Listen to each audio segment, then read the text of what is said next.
I want to share with you this morning that I asked a member of some years ago, a couple years ago, our church was hit by lightning in July, the first Saturday, first day of July, in fact it was, and it was right after our revival, and we could have lost the whole church, but because of the fire department and the persons up on McCullough Street who work for the fire department, inside damage was minimized because Baltimore has one of the best fire departments anywhere in the country. And I asked if we could have a representative of that department come and share with us some of the great things that's going on in the department, going on in our city. And we're so happy to have Commander Hoffman with us today and his lovely wife. They were married on March the 6th. His birthday is March the 12th, which is the same as my father's. Did I get that backwards? So I'm going to give him three to 5 minutes to come and share with us some information that will make you a better person and help our city become a better city. Come on, Commander Hoffman. Let's give God a big hand for him.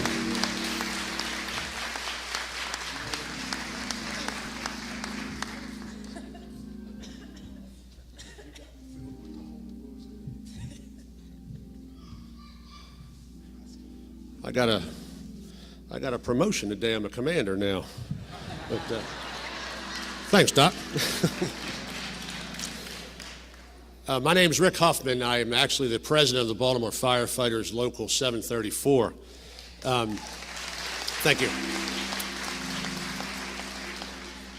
I just want to thank Dr. Reed, and I actually saw Joan Pratt earlier.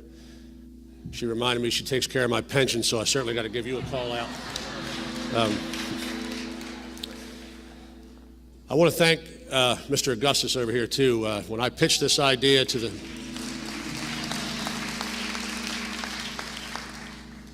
When I pitched this idea to the mayor, she agreed wholeheartedly. She got me in touch with Augustus, and I think he told me Friday at lunch that when he met with a lot of the pastors in the area, one of the pastors said, "So there's a white guy that wants to come talk in the black churches?" That's new. Let's go with it. So thank you, Gus. But I joined the department in 1990. I was stationed down at Stedman Station, which is the one at the Broma-Seltzer Tower by the stadiums. It's one of the busiest in the nation. So to say I spent a lot of time in the streets of Baltimore helping and serving the citizens of Baltimore is probably an understatement.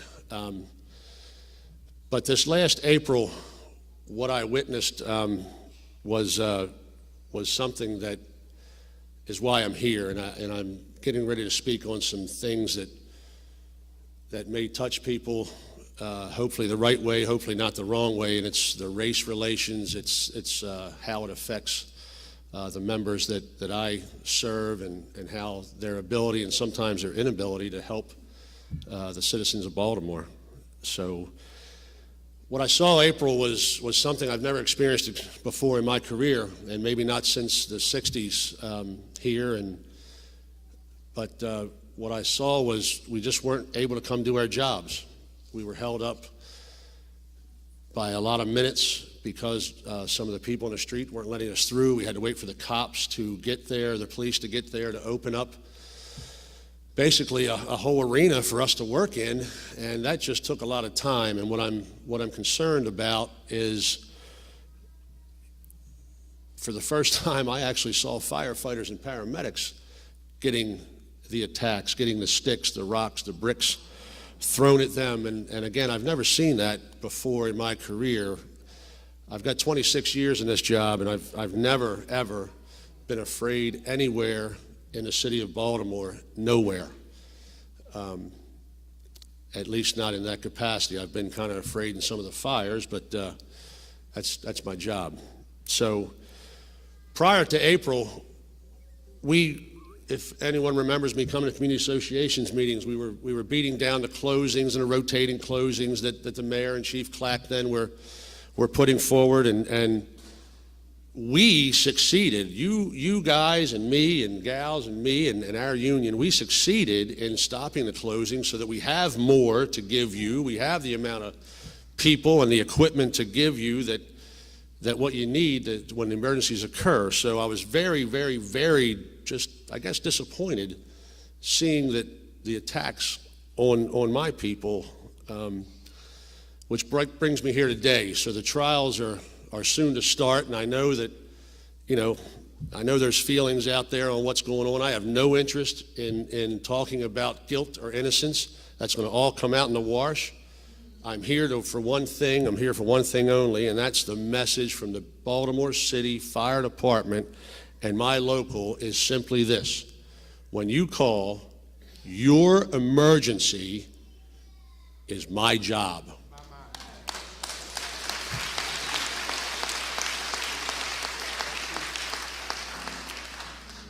No matter the severity of the call, whether you're calling me for a broken toe or calling my people for a heart attack, we're coming, and we're going to bring the best that we have to help the citizens of Baltimore.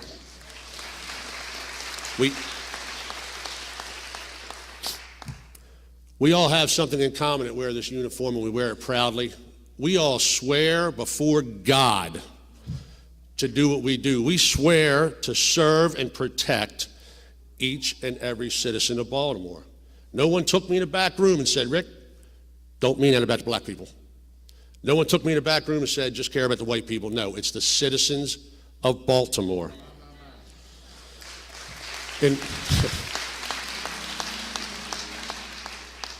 before I move forward, I got to say one thing. I was raised in the United Church of Christ on Rowan Road and Wilkins Avenue, and I've caught some of the best naps in that church.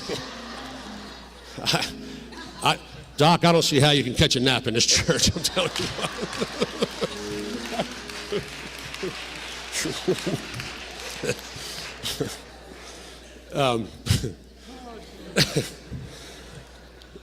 In my 26 years of serving the citizens of Baltimore, I have never seen or heard a black firefighter or paramedic say, when they get a call, say, slow down, that's just the white people's house burning, or that's just the white people that need help. Nor have I ever seen a white person receive a call for help and then back up and say, hold on, folks, that's just a black guy down the street. It's all he needs our help. We don't do it. We don't have racism in our department. We don't play it.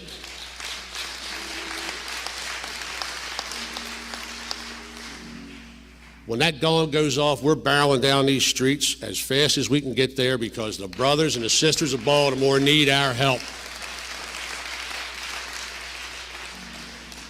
That's why your tax dollars that Joan Pratt's in charge of pay our salaries, and we don't take that lightly. We know that we don't give Baltimore a lot. We're taken from Baltimore, okay? We're a service company. We don't take the fact that you all pay our salaries lightly. You're welcome.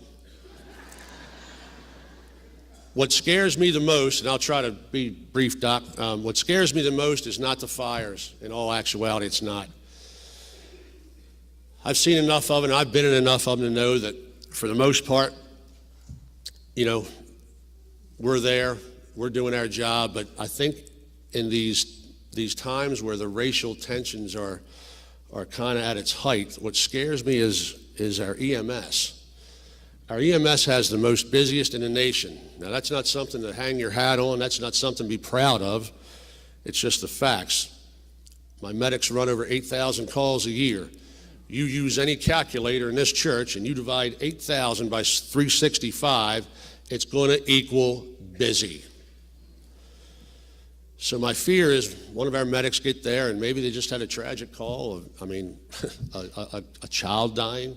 What's more tragic than that? We got to handle that. My fear is they get to some of your homes, they may say the wrong thing. They may come off as they don't care.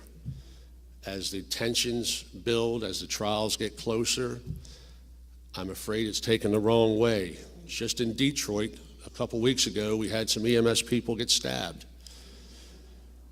We're there to help you. I also fear that because of our protocols we have to follow, the patience of some of the citizens are being taxed because they're watching us put the IVs in, taking the vitals, doing everything we have to do that's part of our job. Maybe you guys don't understand it, but it's part of our job. I fear the patients may run thin, and we have a bit of a dissertation in your homes. I don't want that. Just check this out, please. We in Baltimore could take our talents anywhere in these surrounding counties because they make a lot more money. It's not about money for us. It's really not. There's something about being a firefighter and a paramedic, and then you put it in Baltimore, and brothers and sisters, there's nothing more satisfying for people that swear to God to serve you than being a servant of Baltimore.